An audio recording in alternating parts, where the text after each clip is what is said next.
We present the short story, The Ransom of Red Chief, by O. Henry. Here is Shep O'Neill with the story.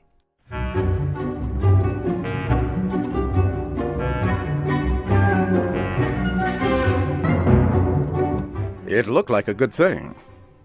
But wait till I tell you.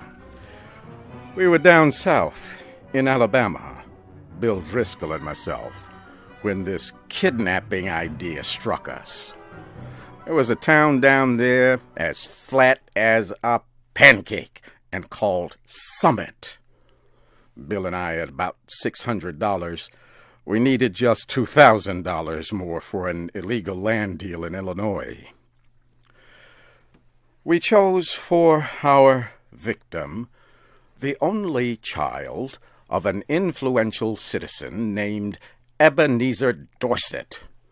He was a boy of 10, with red hair. Bill and I thought that Ebenezer would pay a ransom of $2,000 to get his boy back, but wait till I tell you. About 2 miles from Summit was a little mountain covered with cedar trees. There was an opening on the back of the mountain. We stored our supplies in that cave. One night, we drove a horse and carriage past old Dorset's house. The boy was in the street throwing rocks at a cat on the opposite fence. "Hey, little boy," says Bill, "would you like to have a bag of candy and a nice ride?" The boy hits Bill directly in the eye with a piece of rock. That boy put up a fight like a wild animal, but at last we got him down in the bottom of the carriage and drove away. We took him up to the cave. The boy had 2 large bird feathers stuck in his hair. He points a stick at me and says, "Ha, paleface, do you dare to enter the camp of Red Chief, the terror of the plains?" "He's all right now," says Bill, rolling up his pants and examining wounds on his legs. "We're playing Indian. I'm old Hank, the trapper, Red Chief's captive. I'm going to be scalped at daybreak by Geronimo. That kid can kick hard." "Red Chief," says I to the boy, "would you like to go home?" "Oh, what for?" says he. "I don't have any fun at home. I hate to go to school. I like to camp out." "You won't take me back home again, will you?" "Not right away," says I. "We'll stay here in the cave for a while." "All right," says he. "That'll be fine. I never had such fun in all my life."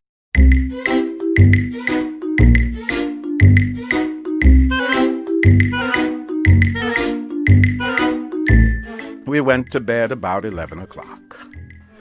Just at daybreak, I was awakened by a series of terrible screams from Bill. Red Chief was sitting on Bill's chest with one hand holding his hair. In the other, he had a sharp knife.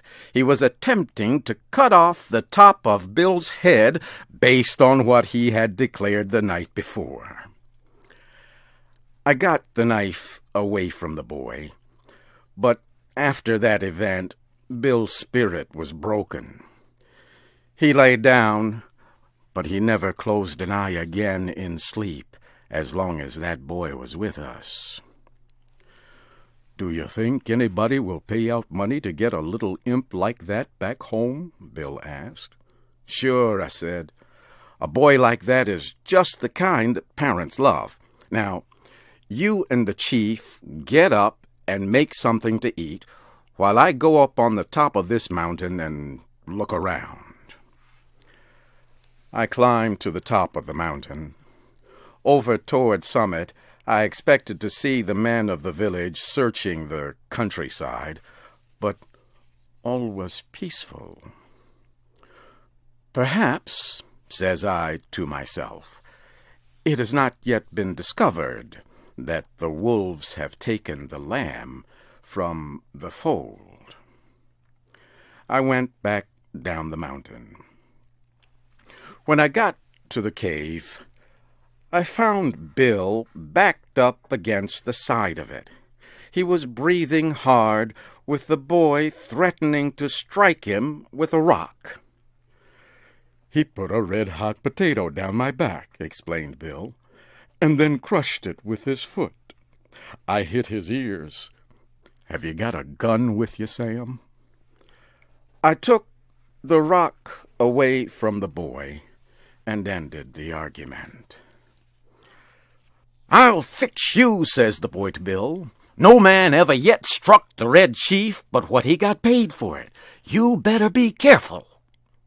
After eating, the boy takes a leather object with strings tied around it from his clothes and goes outside the cave, unwinding it. Then we heard a kind of shout. It was Red Chief holding a sling in one hand. He moved it faster and faster around his head. Just then I heard a heavy sound and a deep breath from Bill. A rock, the size of an egg, had hit him just behind his left ear. Bill fell in the fire across the frying pan of hot water for washing the dishes. I pulled him out and poured cold water on his head for half an hour. Then I went out and caught that boy and shook him. "If your behavior doesn't improve," says I, "I'll take you straight home. Now are you going to be good or not?" "I was only funnin'," says he. "I didn't mean to hurt old Hank, but what did he hit me for? I'll behave if you don't send me home." I thought it best to send a letter to Old Man Dorset that day, demanding the ransom and telling how it should be paid. The letter said,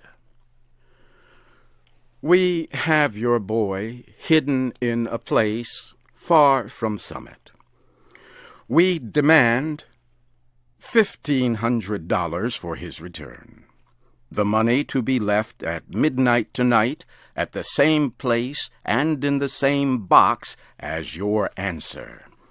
If you agree to these terms, send the answer in writing by a messenger tonight at 8:30. After crossing Owl Creek, on the road to Poplar Cove, there are 3 large trees. At the bottom of the fence, opposite the 3rd tree, will be a small box. The messenger will place the answer in this box and return immediately to Summit. If you fail to agree to our demand, you will never see your boy again.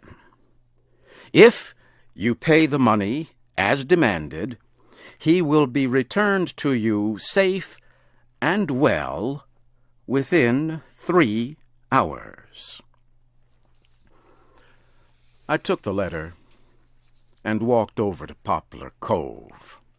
I then sat around the post office and store. An old man there says he hears Summit is all worried because of Ebenezer Dorset's boy having been lost or stolen.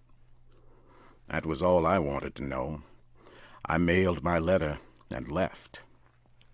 The postmaster said the mail carrier would come by in an hour to take the mail on to Summit.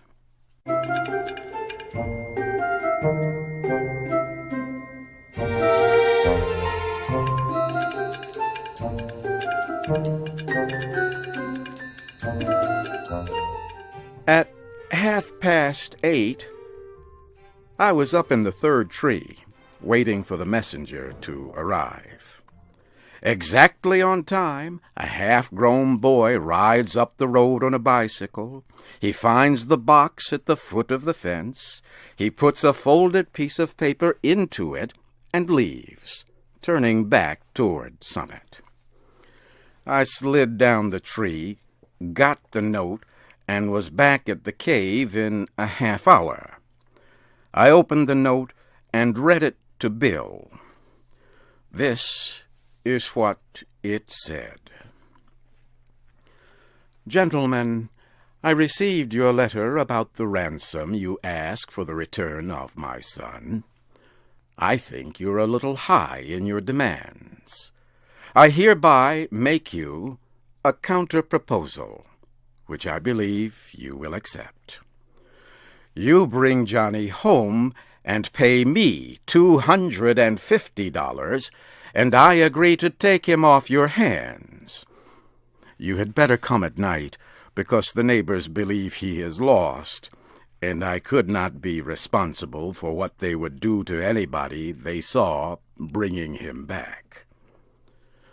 Very respectfully, Ebenezer Dorset. Great Pirates of Penzance, says I, of all the nerve! But I looked at Bill and stopped. He had the most appealing look in his eyes I ever saw on the face of a dumb or talking animal. Sam, says he, what's $250 after all? We've got the money. One more night of this boy will drive me crazy. I think Mr. Dorset is making us a good offer. You aren't going to let the chance go, are you? Tell you the truth, Bill, says I. This little lamb has got on my nerves, too. We'll take him home, pay the ransom, and make our getaway.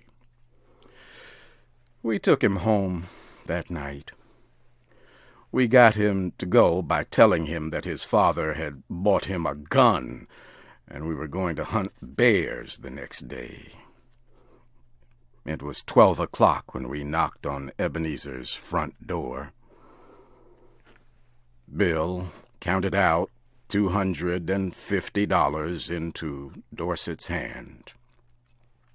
When the boy learned we were planning to leave him at home, he started to cry loudly and held himself as tight as he could to Bill's leg. His father pulled him away, slowly. How long can you hold him? Asked Bill. I'm not as strong as I used to be, says old Dorset. But I think I can promise you 10 minutes. Enough, says Bill. In 10 minutes, I shall cross the central, southern, and middle western states and be running for the Canadian border.